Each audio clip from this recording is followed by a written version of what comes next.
Do you have any jumping spiders, like, as pets or anything? I don't, because I'm just like busy, so I probably wouldn't be a very good spider Understandable.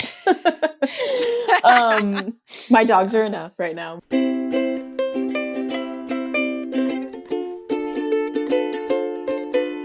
Welcome to Nerdlandia.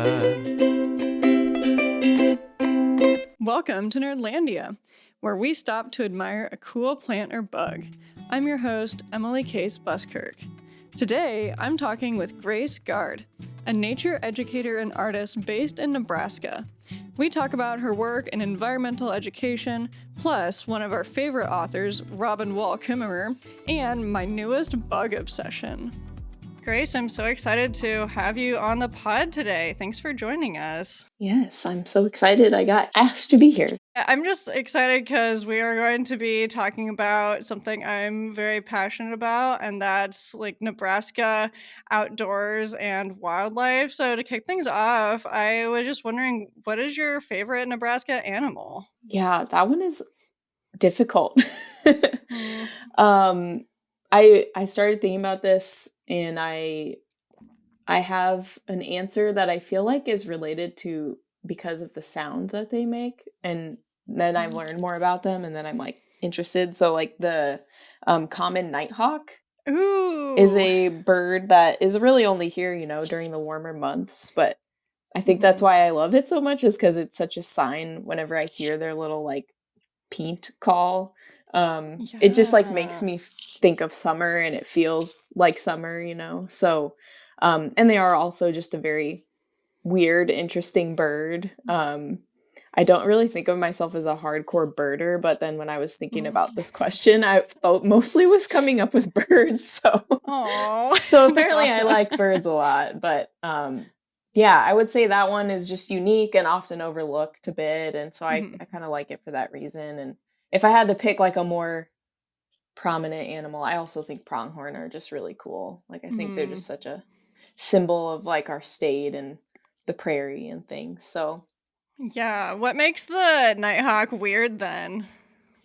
They're just, they're kind of like a weird shape. They're kind of like squat, but their body is long. They have a weird face. Like it's kind of, I don't know. And they like, soar around with really like twisty turny flight pattern to catch insects. And they nest on the ground or like in a more populated area, probably on top of like a flat roof. So yeah, I just think that they're definitely like just different than your typical type of bird, Yeah. So yeah, I love those answers. I'm probably more basic, and I don't know the science as well. I really love bats. And the last place I was living at, we would go on walks in the evening, and I could kind of see them like circling overhead and getting their little bug snacks. And I always thought that was super cool. That's always been something I've always been stoked about since I was a kid. And of course, seeing foxes in town is also I know that they're kind of invasive in a way, but they're also just a lot of fun to watch, especially when you can see the kids playing and hanging out. Yeah, for sure. I think foxes are really cool. They're always interesting if you hear them at night, because you're like, what is that going on? But same thing with bats. I also love that about summer, like watching them as it's getting dark, just fly around in the sky. So yeah, they're kind of similar flight as well as the nighthawk too. So nice. Yeah. So is there a particular moment that really made you fall in love with Nebraska wildlife or the environment when you were growing up? I have a couple that I think definitely helped. My mom is a very big gardener. And so like I grew up with a lot of that, around our house. And I remember one time, I don't know if I was in like 3rd grade or something, but I went outside in the garden like in the morning before school. For some reason, I was just like sitting out there in the middle of all the plants. And a hummingbird like came in and hovered right in front of my face, and like I swear it looked at me, So precious. And then it like flew away. So like that's just one that really stands out to me, because it was such a cool encounter where I felt like we were really looking at each other. Yes, that's amazing. So yeah, I think that was a big one. And, I'm very fortunate and spoiled that my grandparents had a cabin growing up, which is actually in South Dakota. But, that's just how we spent a lot of our time, was outside and next to the water and, catching bugs and frogs and turtles and like trying to take care of them. And I did a lot of that even at my house. Like I, grew up in Omaha, so I had some great neighbors and we spent a lot of time catching animals and, even just like having funerals for animals we would find, just like weird things like that you do as a kid. But right. I know, that's so precious. Because I can remember having a lot of similar experiences. I grew up in central Nebraska, so more rural. But I was actually really, really close to the Platte growing up, which was an awesome experience. Well, my sister had faster reflexes than me, and she was really good at catching lizards and skinks and stuff like that. So I remember like a lot of that. And like we were really into bugs. Yep. You talking about the garden reminded me too of my mom still has a garden, but when I was growing up in particular, she would grow strawberries and we would all go out and pick the strawberries together, and that was a really special experience for me. And even like fireflies, and that's something I see now every summer, and it's always magical, but I think it is probably because it brings me back to my childhood and just like those summer nights. Fireflies are a really good one too. And it's like, I want to keep seeing them around, so they're very, very cool. Very cool to see. Yeah. Well, and it's cool too that, you mentioned we want to try to keep them around, and you're an outdoor educator in your role. So, I don't know anything about that. Can you share a little bit more about what you do in that capacity? Yeah. So in my professional life, I guess I could start early. I went to UNL, University of Nebraska Lincoln, and majored in fisheries and wildlife. Because I did always enjoy art, but I wanted something that felt very in line with who I was. So that was like, the outdoors and wildlife and stuff. So right now I've grown in that. Like I wasn't really sure what I was going to do with that, because I didn't really like to be in a lab. Like I didn't want to be doing research, so I wasn't sure what the outcome was going to be, but eventually I did kind of find that, there's like environmental education is a thing that exists that people do, and that's their actual job. So once I kind of realized like I can take these things I love and do that, that was kind of what started it off. And I've worked at like, state park, and I worked at Fontenelle Forest for about 5 years. And then, now I'm in a role with Nebraska Game and Parks as a outdoor education specialist. So, and there are a few of those type of roles in our agency, but I'm just on the team that focuses more on like ecological education. So just all fits right in line with what I like to do. So how does your art like weave into that? And do you want to talk about your art background too? I've always enjoyed art. I don't really have like a first memory, it's been around for me for a long time. That's all I remember. Yeah. The fact that I like to spend a lot of my time just outside. I liked to draw, and I was definitely like kind of a horse girl and would draw horses as like the main thing, as a kid. But eventually I was working at Pioneers Park actually during the last couple of years of college, and I had painted them like a thank you painting when I was leaving that job. So if you ever go there, it's like hanging behind their front desk, which is really cool. So that's kind of where I think that started, of like, I'm really inspired by this place that I'm working, and I'm like teaching kids here. And, it was like my way of kind of giving back to it. And from there, I like started to do some art markets, and it's tied into a lot of other jobs that I've had then, like if you go to Fontenelle Forest and walk through their raptor refuge, I've like done all the drawings of the raptors that are in there. So it was cool to have them like, recognize this is a person that works for us, has this skill set, and we would like to work with them. And so, now in my current role, like there is some overlap, but it's hard, you try to like not overstep on that too. And I've made stickers on the side, like not as an employee for, SRAM Education Center and stuff. So it's nice. Like I have relationships, and if people are interested in, having me work on some projects, then, but yeah, it's interesting to try and figure out how to balance it, because technically as an outdoor educator, that's like not my job to also be an artist for them, so I try to walk the line carefully. Yeah, but it's fun to get to bring in those things too. Yeah. And as you're talking about places that you've worked at or who you've worked with, it seems like there's been a lot of overlap, because I'm guessing with your education that you were on East Campus at the University of Nebraska. Then so that's where I currently work, and I actually was also on the Pioneers Park board at one point, and I really love their mission. It's one of the few places in Lincoln that you can go to a natural prairie, which is how Nebraska used to be before it was overtaken by other by people using the land in different ways. So that's just like something that's always been really near and dear to my heart too. I had never really experienced prairie like that until I worked there, and then that was for me huge. I was finally reached a point where I was like, I actually love grasslands, and I never knew that I did until I got the chance to, to like, I was like taking groups of kids out and having them lay in the grass and like write about their feelings from that.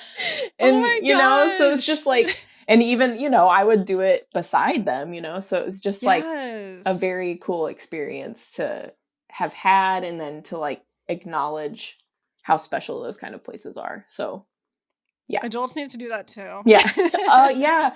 And I actually did that last Thanksgiving. I took my family to a place in Omaha, and I was like, have you guys ever done this before? And I, explained, and they were like, looked at me like I was crazy, and it's my own family, And so I had them all do it, and it was very cold out, but like, I was like, yeah, when you get down in the grass, it's like warm, and you can just lay there and look at the sky. And so I got them all to do it, and it was really cool. Aww. It was really special.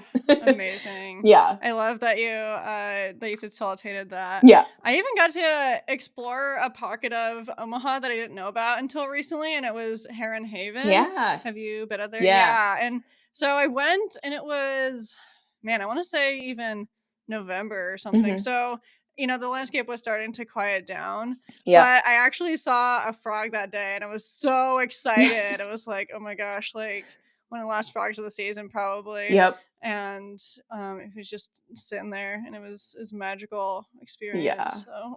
Yeah. No, that's a great spot. A lot of people I know like to go there, and where I was at was Glacier Creek. I don't know if you've been there. I have not. I'll have to check it out next time.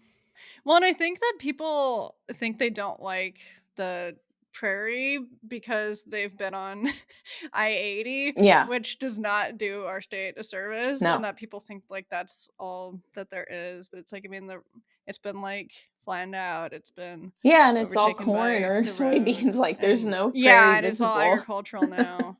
So it's definitely not very exciting to look at. But if you get off of that and explore the back roads, or I don't know, you go hiking or go biking or something, then it's like honestly stunning, like what you can find, and even like how hilly it is, because people just think like, oh, Nebraska doesn't have hills, and it's like, well, they are if you go look for them, I guess. Yep.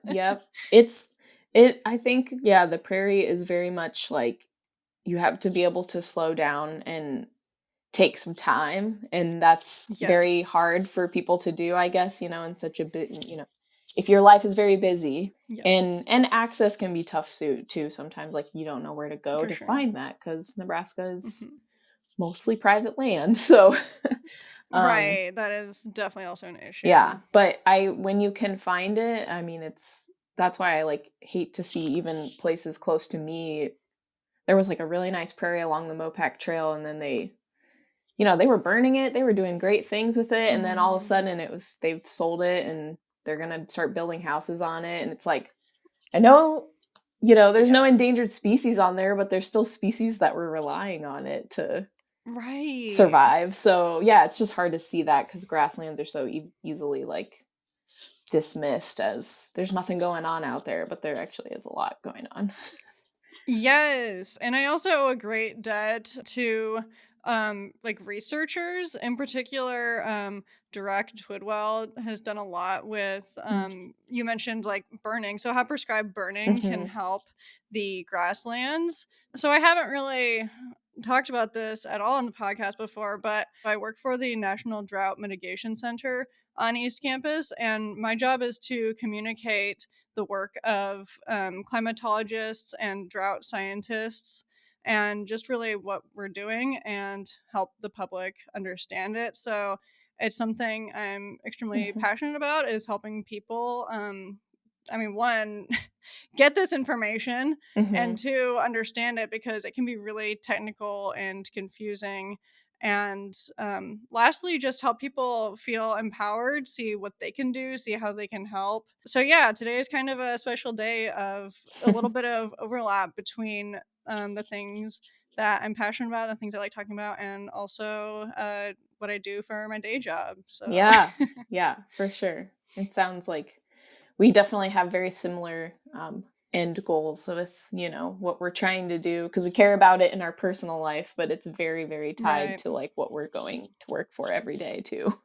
Yeah. So one of the things I saw that you had an experience with was an outdoor educator at the Newberry Valley Preserve. Do you want to talk a little bit more about that? Yes. I was very excited to see this on the list of things we could talk about.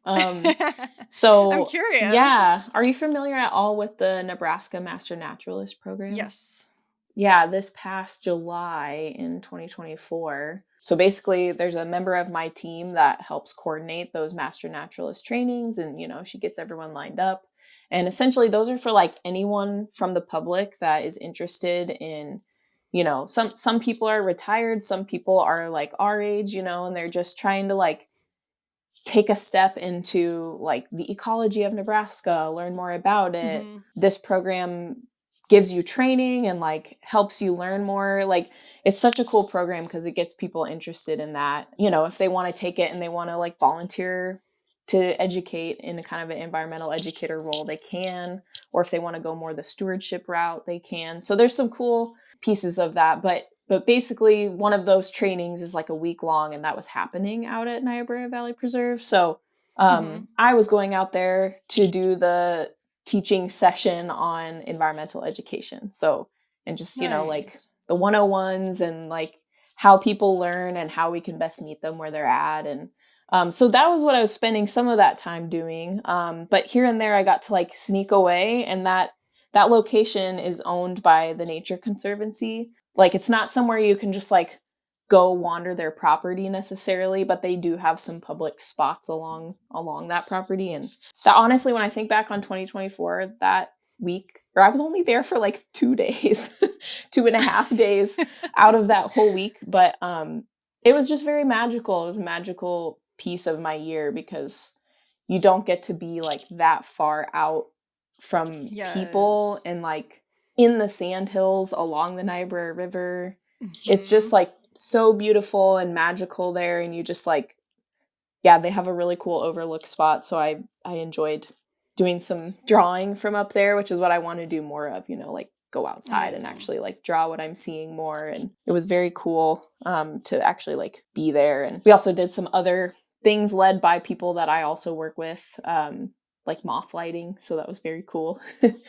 Yeah, we went out next to the river and set up a light late at night and watched to see what bugs came in. And so, just like lots of new experiences for me that I was just like, I want more of this, So, pretty cool place. I love that. I haven't gotten to go up into the sandhills a lot. I have some limited experiences, but that's definitely a goal. And a thing on my bucket list is to bike the Cowboy Trail, which starts in Norfolk and it keeps going west into like western Nebraska. I can't remember where it ends right now. Yeah, I think it's gonna go it's weird across the whole state eventually. Is the hope. Yeah. So if it doesn't already. Ooh, and lastly, you brought up bugs, and I really wanted to geek out about bugs with you. Yes. So, are you ready? I am very ready. I am just like a font of bug enthusiasm. Firstly, what is Moth Week? I need to know. I saw you talking about this. Yeah. So I don't know if you've heard, there's like different, or I don't know if I would say like conservation groups, but you know, they'll be like, May is bird month, also it's wetlands month, or there's a pollinator week. I think that's in June. And so Moth Week is like July, this year it's July 19th to the 27th. Are you familiar with community science initiatives? No. Sometimes it's also called citizen science. Oh, definitely citizen science. Yeah. So it's the same thing.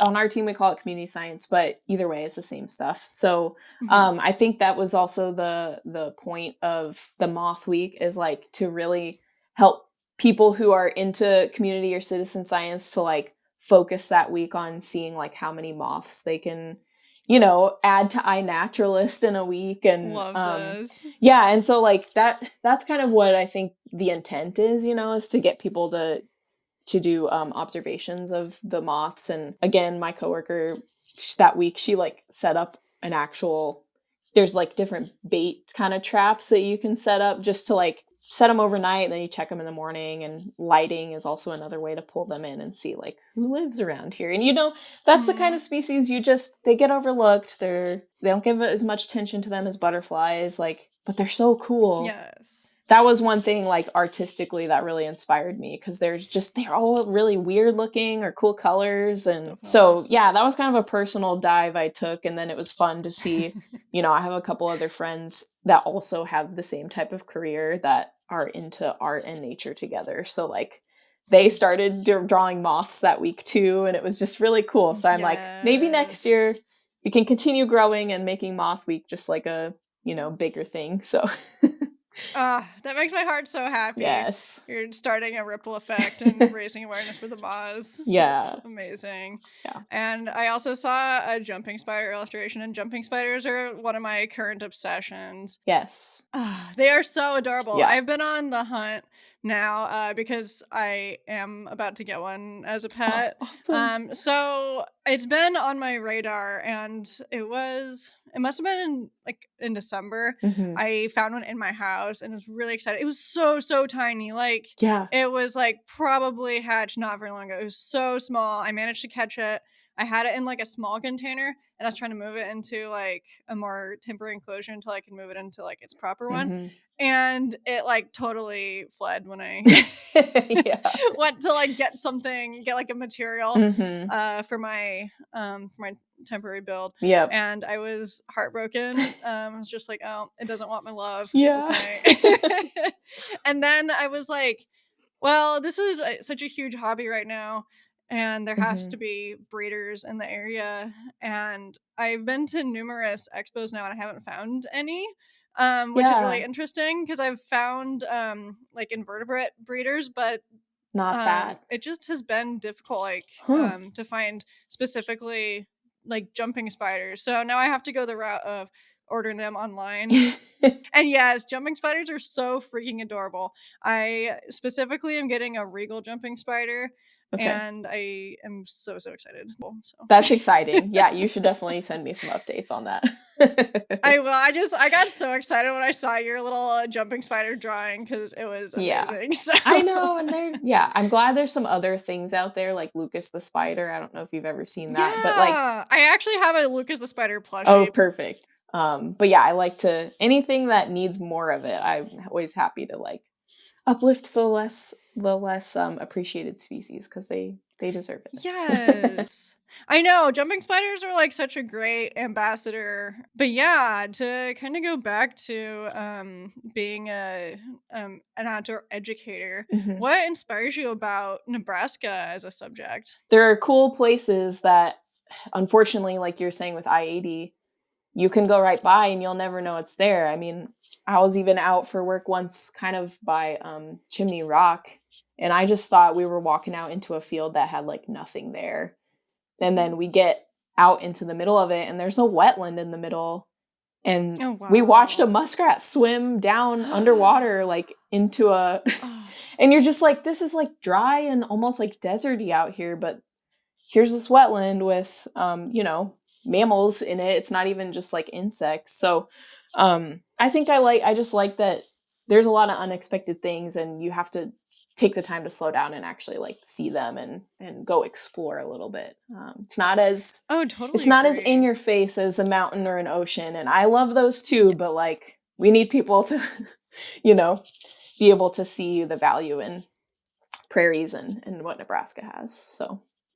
I know, and I think it's just because I'm so used to the Nebraska experience, but I love those kind of hidden gem experiences and kind of the things you have to work for a little bit more and things that are a little under the radar. Yes. And you're talking about Western Nebraska, and I've been able to go out to Toadstool Park. Yeah. Only once. It's pretty far away, and it was for a school trip. Like, I was on a photo trip at the time, and I was just like, this exists in Nebraska, and it's like... it's this huge rocky thing, and you can like crawl up on the rocks, and it looks almost alien. Like, it's just like, this is totally not my idea of Nebraska, and I feel like I know more than the average person. And it's just such a cool experience to get to see that. Yeah, I know. I mean, I'm known as the nature nerd permanently in my, my high school friends and everything, and I still didn't have a grasp on it until more recently, and there's still more I haven't seen, so yeah, there's cool things out there. Yes, you might have alluded to this before, but I have to ask, do you have a favorite season for outdoor exploration? I can get even more specific. Like the month of June, I love. Like I love the month of June. It is probably my favorite month, just because everything's green. It's at the point now where it's like warm enough, so a lot of the things that should be out and about are, I do really love summer. I've come to more recently appreciate winter a lot more and try and have a better attitude about it, and things like that. Yes. And I like all the seasons and times of year and the changes in species that you see and stuff. But I love summer a lot, and I love June. Yeah, June is a huge favorite. October would probably have to be my favorite, just because it's one of the most temperate times to be out enjoying Nebraska weather. Yes. For bike rides or hikes. Yeah. It's also one of the most beautiful. Less mosquito-y. And and then Jared's helped me appreciate winter more, which I love. But yeah, I am gonna go there. The climate and the seasons in Nebraska are definitely changing. As someone who has lived here almost my whole life, it's totally different, especially I would say winter is a lot. Summer, temperatures are different. Crazy. Yeah. I mean, the lack of snow even, it's just been this year especially, obviously, but even I just remember being in that like October snowstorm that was super crazy when I was a kid, and making snow forts in, from all the snow we plowed off the driveway and like digging tunnels and stuff. You can like almost never do that now, even when we do get snow, it's not enough. So yeah, it's just, it is unfortunate that it's not being recognized. Like there is change happening. Yeah, definitely. But yeah, the lack of snow has been really, interesting in a bad way. Yeah.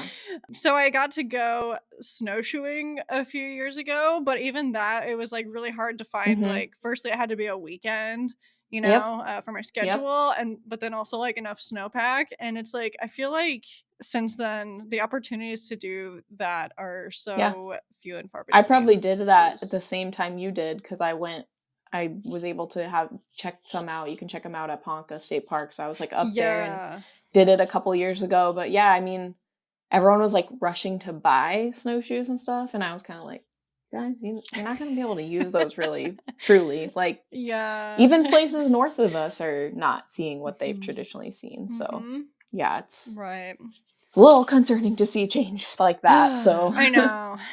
But, and again, this is anecdotal, but there is also the data out there, so I highly encourage people to go and educate themselves as well. Yeah. So as an outdoor educator, what ways are you staying mindful and conscientious when it comes to our relationship with the land?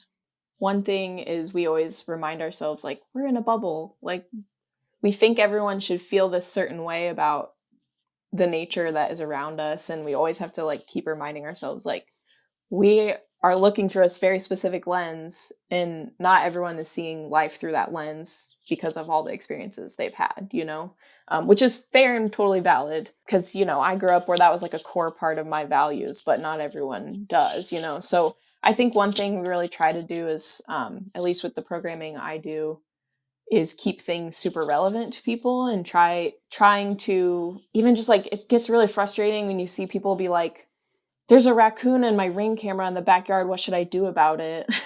It's like, he's allowed to be there, and if he's not hurting you, like, you know, so trying to not get frustrated by some of that stuff too, and just be patient and, like, meet people where they're at, you know, not shaming them for feeling certain ways about things, but also trying to, like, be that voice of reason where you're like, have you ever thought about this? And, you know, just trying to present things with a different perspective, and you know, a big part of that is building relationships with people. So I think that part is really important to me when it comes to, like, sharing Nebraska ecology with people, and trying to see things from all perspectives, even though I have a very specific lens that I want. Yeah, I mean, it's a tough balancing act. Mm-hmm. One of the things I'm doing this year is a book club with some Nebraska master naturalists. And so it's so amazing. Like, I'm always looking to learn more. I'm always looking to hear people talk about their experiences. So it's been super cool. We're talking about The Serviceberry by Wall Kimmerer. Yes. I mean, I just highly recommend that to everyone. It's really easy. And she does an amazing job of being really approachable, but also providing really actionable tips and ideas. And she does such a good job of bringing us back into like, we're all part of this big picture, and the earth gives us so much. And because of those gifts, like, what gifts can we provide in return? Again, bringing people into this much more sustainable yet abundant mode of living. And it also doesn't need to mean changing your entire life, but it means trying to take the small steps that you can, encouraging others, and just affecting kind of like your own circles and the world around you. So yeah, and I mean, that's like the foundation of environmental education too, is you know, we want to have a global impact, but you know, you just have to start in the circle that you're in. I love that. I actually recently wrote an article for Nebraskaland magazine and used some quotes from Serviceberry, and I've just and like talked about reciprocity, because that is huge. I think that's 100%. The way that she writes, I think, captures the way a lot of us feel so well about the planet we live on. Yeah. I know. And honestly, I have to say, as a communicator myself, I was blown away by just how clear and straightforward her language was, and just how inviting and welcoming. And, you know, sometimes she's explaining really complicated concepts, but she really makes it super easy to understand, and doesn't make anyone feel shame or feel like this is overwhelming. It's just like, just do small acts or just the next step. And so I'm so glad that you've also read it, and have gotten to include that in some stuff you've written recently. I'll have to check that out. Yeah, traditional ecological knowledge is pretty solid place to be. Yes. I think she gave a talk. I went to it recently. Yeah, it was at the Luminarium. It was at the Luminarium in Omaha, like in December. So it was very, very good to hear her speak. And she's a great advocate, and just like so eloquent and artistic, and when she speaks. So that's awesome. Yeah. So. Oh my gosh, I can't believe you didn't bring that up. I guess you just didn't want to brag or something, but it's like, this is the place to toot your own horn. So oh yeah, no, she's great. I recommend seeing her, reading anything she's written. Like, I even used her. She wrote something else that I used when I was in grad school. So yeah, she's got good stuff going. She's amazing, and I fully believe she's going to spark some revolutionary thought, but in like such a joyful and inclusive way. Yes. So. For sure. Any other, thing about this year, any projects, ideas, or adventures that you're looking forward to? I have a current project I'm working on that I'm going to keep working on, and I'm not very good at like mostly it's like, I think I could be good at it, but I don't have the time or energy to do like social media marketing of this thing that's happening. But I'm like working on a guide to prairie plants for that Glacier Creek Preserve. Wow. Yeah, I had someone who is very invested in that space and like wanted me to make a guide for people when they're there. And then I have like a personal one that I really want to make happen, which is basically like a naturalist art club. Ooh. A space for people that like nature and want to do art, because we like want to try all these different things and have a space to do it where we all like nature and we like art. So I would say that's one personal goal that I would love to try to achieve, is like get us a couple meetings on the calendar for the year, and just, building community is important. And so trying to build a space like that for Nebraska, which is not very existent. Like you go to other states and, nature is a core part of some other states and not so much here. So the group is small, but the group is very mighty here. So yeah, trying to create a space where we can get together. And again, you don't have to be like some, high, amazing artist that's like got a lot of skill, but it's just creating space where we can, work together on projects or just like be together, honestly. Yes, so, nature crafts. Yeah. I love this. With that, we are entering into the current favorites segment. Every Nerdlandia episode, we end by talking about our favorite things of the moment. What's your current favorite? Well, Onyx Storm came out this week, and that is part of the Fourth Wing book series. And I am a big fan of like fantasy, books. So I was very excited about that, and I'm excited to kind of just like start over and reread and read the newest book. So, so yeah, that. And then, I would say it's always consistent, but me and my husband have become very like, food is huge for us, like good food. We've definitely, again, I'm from Nebraska. I like a good steak here and there. Like I like things like that. But so he wanted to start eating more vegetables, and I was kind of like hesitant for that, but we've been making just like some really, really good. Even cabbage, like you don't think cabbage is going to be that good. And then we've like roasted it and it gets crispy, and it's just like amazing on everything, and so it's been nice to like feel healthier and also be like, look at what we can do. And it doesn't always have to be like the very much like there's meat part of every single meal. And we just have a lot of fun with it. So that, and I also got into sourdough this last year, so that's still going for me. Oh, wow. I know that's kind of trendy for everybody right now. But it's like an ongoing trend. Yep. It feels like it's a trend for a reason. So that's been fun. I enjoy baking too, so it's hard. That's where it gets hard. Like I want to work on more art things, and then it's like I have these other like gardening, eating good food, making food is just, there's so much that you can spend time on. So yes. Well, I feel like the whole point of this podcast is to give people permission to pursue all the things, to not put themselves in a box, and to just do whatever's making you happy. Yeah. So I love all of these, and I feel like they do, play off of each other and inspire each other in interesting and unexpected ways. Yeah. So yeah, it's awesome to hear about all of those. I actually did dedicate an entire episode to vegetarian or veggie forward cooking in season 1. And so I would just love to remind people that it's perfectly okay to still have a meat dish now and again, but incorporating more vegetables is such a joyful experience. And I have it's a cabbage curry thing, like a recipe I can share with you.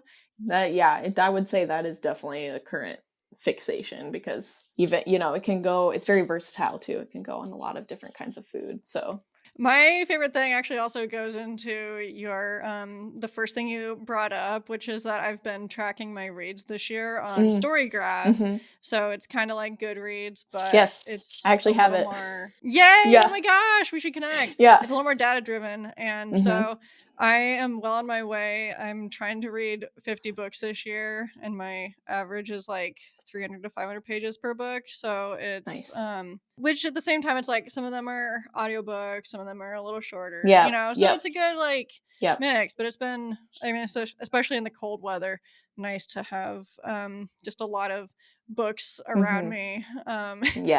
And so I think hopefully by the end of January I'll have 10. I think I'm currently at 9. That's impressive. And you mentioned fantasy, and I just finished reading The Familiar by Leigh Bardugo, and it's like kind of like historical fiction, but also like magic, and it has some romance in it too. So check it out. Yes, I love a good book recommendation. Also, I did go out and buy physical copies of the Fourth Wing series because I was just like, these were good enough. When I read them the first time, I'm like, I want to own them, but otherwise I'm always at the mercy of Libby. So I'm just like, I'm just always like trying to find things that are available right when I want them, which is hard. I know, but it can be tough. I did get the copy of The Familiar from the library. I should just go in, which was awesome. I could do that too. I know. But I know, so I've been able to like reconnect with the library now that I have my goal, because I'm like, I mean, I'm not going to buy every single book I'm going to read this year, so trying to balance it out, but also like, supporting my favorite local bookstores when I can, buying used books, and so with a combo of all those. And I don't know, it's like when you're splurging on books, you're like, well, at least I'm still it's books. There could be worse things. Exactly right. Oh, it's so true. So true. But thanks for such a delightful conversation and sharing more about what you do. It was great to learn about all of that. I have a very exciting update, and that's that I got my spider a week after we talked, and it is the tiniest little baby. I've had so much fun learning more about it and watching it grow. So what's your latest weird obsession? I would love to hear about it, so just reach out to me on the socials or email nerdlandia.podcast@gmail.com. Next episode, we're catching up with Season 1 guest Molly, who has some very exciting travel stories to share from her time in Europe. See you then. Nerdlandia is hosted, produced, and edited by Emily Case Buskirk. Theme song and ending credit music by Keith West. Cover art by Ellen Stubbings. Additional music from Pixabay. I also got some blue death feigning beetles. These are separate enclosures, okay? Yes. We're not gonna cohab those. That would not go well for anyone.